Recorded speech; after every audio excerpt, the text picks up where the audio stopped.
On the night of September 12, 1952, residents across multiple counties in West Virginia reported seeing a bright fireball streak across the sky. The object was described as glowing orange-white, moving fast, and appearing to descend toward the hills outside of the town of Flatwoods, West Virginia, a name which would soon lend itself to something far more ominous. These reports were not isolated. Local newspapers documented sightings across a wide geographic area confirming that something aerial had occurred that evening. To many witnesses, it looked like a crash or a landing, not a distant meteor or burning out in the atmosphere. What followed would become one of the most famous close encounter cases in American history.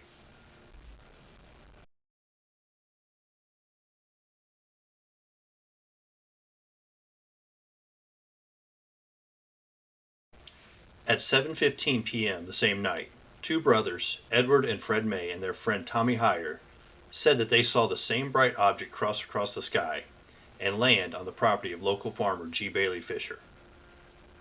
The boys went home and told their mother, Kathleen May.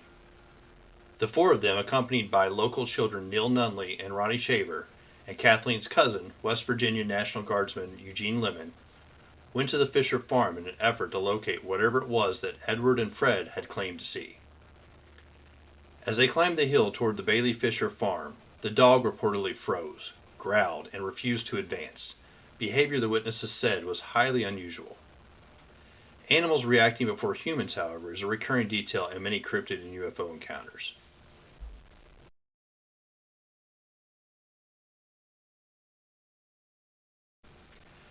Near the top of the hill, beside a tree, the witnesses saw something rise or turn toward them. Lemon pointed his flashlight. What they all described later was haunting.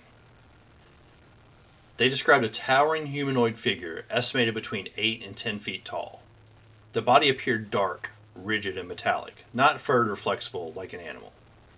Its most striking feature was a large spade-shaped or hooded head glowing faintly in the darkness.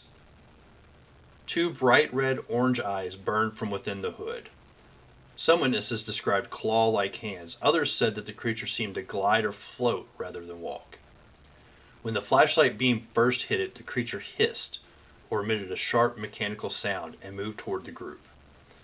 The dog panicked. The witnesses fled downhill in terror, believing the entity following them was only briefly stopping. These descriptions were given independently, yet matched in critical ways.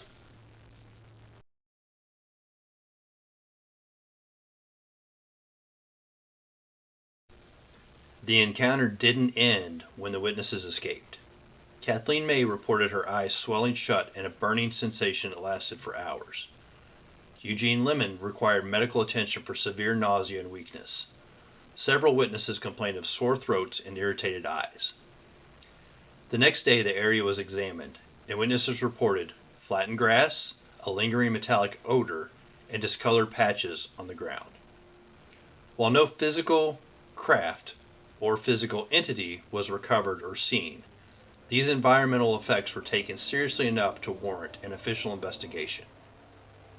Crucially, the symptoms described are consistent with chemical, radiation, or atmospheric exposure, complicating explanations involving simple animal misidentification.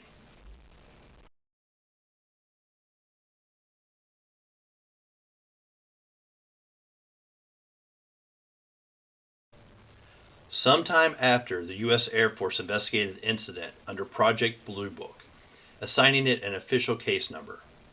Astronomer and famed ufologist J. Allen Hynek, then serving as a scientific consultant, reviewed the evidence. Blue Book concluded that the fireball was likely a meteor and that the creature was likely a barn owl perched in a tree, its eyes reflecting light and its shape distorted by darkness and fear. The hissing sound was attributed to the owl, and the illness to mass hysteria or environmental irritation. However, Hynek later acknowledged that many Blue Book cases were rushed and constrained by a mandate to reduce unexplained reports. Several witnesses were not interviewed in person, and the owl explanation did not address the reported height, metallic odor, or physical illnesses.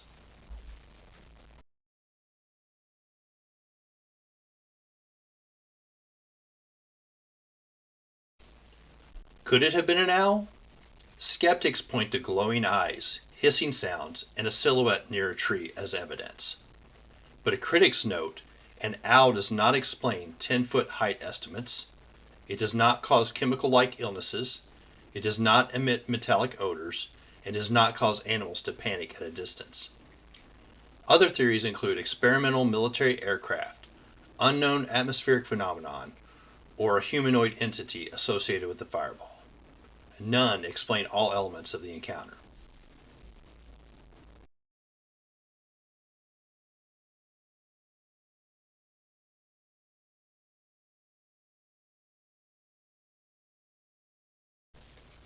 Several details are often left out by this story, but supported by records. First, multiple counties reported the fireball, confirming an actual aerial event occurred. Secondly, Eugene Lemon's illness was medically treated, not invented later. Also, Blue Book did not conduct a full site analysis immediately. And finally, witnesses never altered their accounts, even decades later. These facts complicate any simple, single explanation.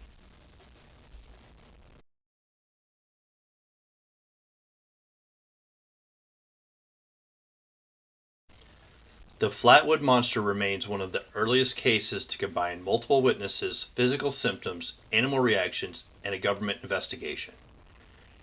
It sits at the crossroads of folklore, UFO history, and unexplained phenomenon, particularly in the West Virginia area. Whether misidentified, misunderstood, or something truly unknown, the Flatwoods Monster continues to resist easy answers.